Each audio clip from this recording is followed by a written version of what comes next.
Limra news, हम दिखाते हैं सच।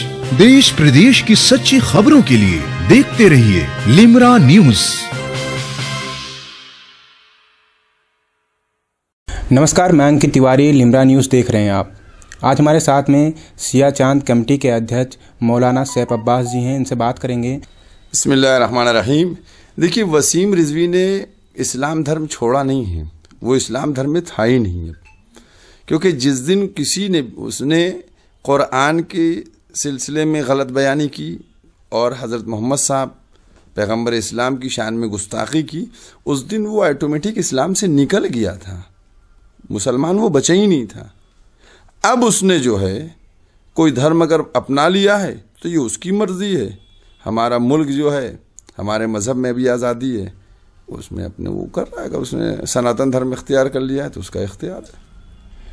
देखा जाए तो मतलब उस सिया समुदाय से था और अपनी आस्था होती है। आखिरकार क्या वजह रहा कि मतलब क्या चीज़ें उसे बेकार लगीं जो हिंदू धर्म में आज आ गया, क्या कुछ?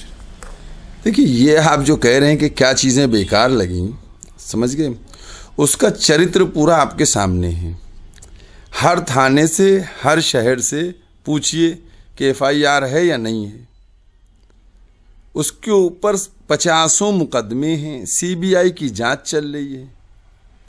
तो उसने जो सनातन धर्म जो है इख्तियार किया है, वो उस धर्म की खुसूसियत और उस धर्म को अच्छा समझ के नहीं किया है, बल्कि अपने को बचाने के लिए सनातन धर्म का सहारा ले रहा है।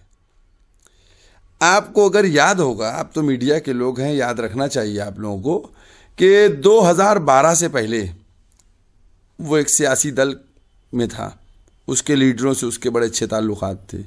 जब तक वो दल रहा, सत्ता रही, ये उसी में रहा, खूब खाया पिया बेचा। चूँकि औकाफ में जो शिया वक्फ बोर्ड का अध्यक्ष बन गया था ये, तो सारी ज़मीनें इधर से उधर खुर्द-बुर्द की।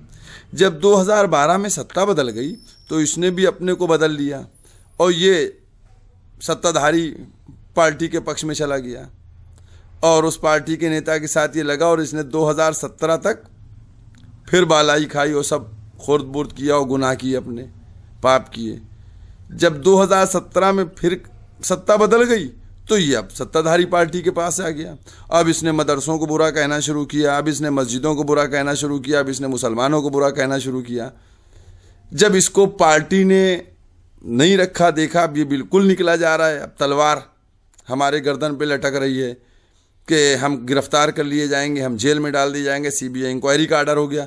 तो अब ये गाजियाबाद के डासना मंदिर में छुप के बैठ गया है।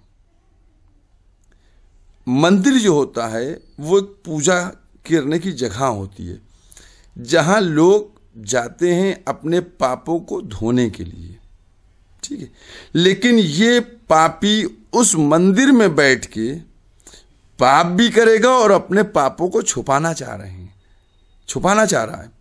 एक बात समझने की है, देखिए कि इस व्यक्ति को जो सनातन धर्म में लिया गया है, मैं सनातन धर्म के जो शंकर आचार्य, जो सनातन धर्म को मानने वाले, उनसे आग्रह करूंगा कि इसके चरित्र को देख लीजिए।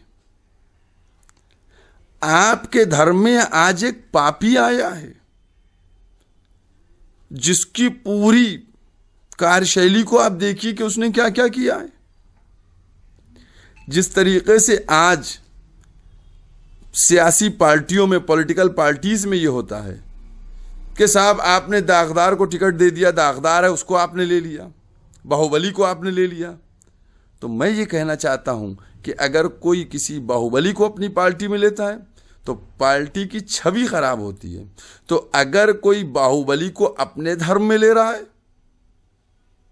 तो धर्म की छवि सही रहेगी या खराब होगी, ये आप खुद फैसला कर लीजिए। पूरे इंडिया से निकलवाइए, उसके पास कितने केस हैं। जैसा कि देखा जाए तो दर्जनों मुकदमे उसके ऊपर दर्ज है। हर राज्य में देखा जाए उसके खिलाफ विरोध प्रदर्शन भी किए जा रहे हैं। लेकिन आखिरकार क्या वजह है कि कोई कार्रवाई, गिरफ्तारी नहीं हो रही, गिरफ्तारी की जबकि लगातार मांग भी की जा रही है, तो क्या वजह? मैंने कहा नहीं, ये सारा कार्यक्रम जो है, देखिए ऐसा है कि यति नरसिंहारन सरस्वती जो हैं, आपकी नॉलेज में होंगे, इनके ऊपर भी बहुत से मुकदमे हैं, ठीक है। इन्होंने भी लगातार ये भी विवादित, हाँ विवादित हैं, और इन्होंने भी आस्था को ठेस पहुंचाई है दूसरे धर्म के लोगों की। हमारे मुल्क का कानून इस बात की इजाज़त नहीं देता है। हमारे मुल्क का जो संविधान है उसमें साफ तौर पर ये रखा गया है कि हम किसी के भी धर्म की गलत बात नहीं करेंगे, किसी की आस्था को ठेस नहीं पहुंचाएंगे। तो अब ये दो पापी मिल गए हैं, उनके ऊपर भी मुकदमे हैं, इनके ऊपर भी मुकदमे हैं। अब सरकार को समझना है, क्योंकि देखिए जो सरकार है वो किसी धर्म का व्यक्ति पद के ऊपर हो, लेकिन उसको अपना लॉ एंड ऑर्डर मेंटेन करके रखना है, उसके अपने देशवासियों और प्रदेशवासियों की सुरक्षा, लॉ एंड ऑर्डर सबको बेहतरीन रखना, क्योंकि छवि खराब होती है। तो अब ये जब दो पापी मिले हैं तो कहीं ये कोई साजिश तो नहीं है 2022 से पहले सूबे के हालात को खराब करने, मुल्क के हालात को खराब करने की? इसके ऊपर मैं समझता हूं हमारी जो खुफिया विभाग की टीम है वो निगाह रखें, क्योंकि ये दोनों जो हैं, इन दोनों का मिलन जो है वो ठीक नहीं है। अब तो धर्म परिवर्तन कर लिया है, अब अगर मोहम्मद साहब के बारे में या फिर कुरान के बारे में कुछ विवादित बयान देता है तो क्या कुछ रहेगा? नहीं, हमारे जब धर्मी में नहीं है तो हम उसके बारे में कुछ भी नहीं करेंगे। हम तो अपने मुल्क के, देखिए हम हिंदुस्तान में रहते हैं, हम हिंदुस्तानी हैं, हम हिंदुस्तान के संविधान के तहत बात करेंगे। हमारे हिंदुस्तान में कहा गया संविधान में कि किसी की आस्था को ठेस नहीं पहुंचाओ, वरना ये दफा 153 नहीं हो, ये सारी दफाएं सब लगी हुई रखी है। जिस तरह से वो विवादित बयान लगातार देता रहा है तो अब तो धर्म परिवर्तन हो गया है। अब अगर धर्म परिवर्तन के बाद भी लगातार अगर विवादित बयान जैसे दे रहा था वैसे ही अगर देगा तो अब क्या करें? नहीं, मैंने कहा नहीं, तो हमारा कानून सजा देगा, हम नहीं सजा दे सकते किसी को। हम कहाँ सजा दे पाएंगे किसी को? हमारा कानून मुल्क का कानून देगा। यहाँ कोई शरीयत तो है नहीं, इस्लामी कंट्री तो है नहीं, समझ गए? यहाँ मुल्क है, सेकुलर मुल्क है, तो यहाँ संविधान के तहत चलेगा। तो जो संविधान में होगा हम डिमांड करेंगे अपने प्रदेश के मुख्यमंत्री से, चूंकि वो खुद एक योगी हैं, उनको मालूम होना चाहिए कि किसी धर्म को बुरा कहना, किसी की आस्था को ठेस पहुंचाना, ये पुण्य है या पाप है। अगर वो कहते पुण्य है तो भी आपके सामने बात है, और अगर पाप है तो कोई पापी बाहर ना निकले, वो पापी को सलाखों के पीछे होना चाहिए।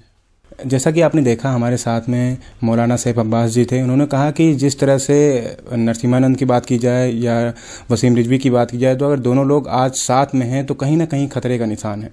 कैमरा पर्सन इमरान हैदर के साथ मैं अंकित तिवारी, लिम्रा न्यूज़, लखनऊ।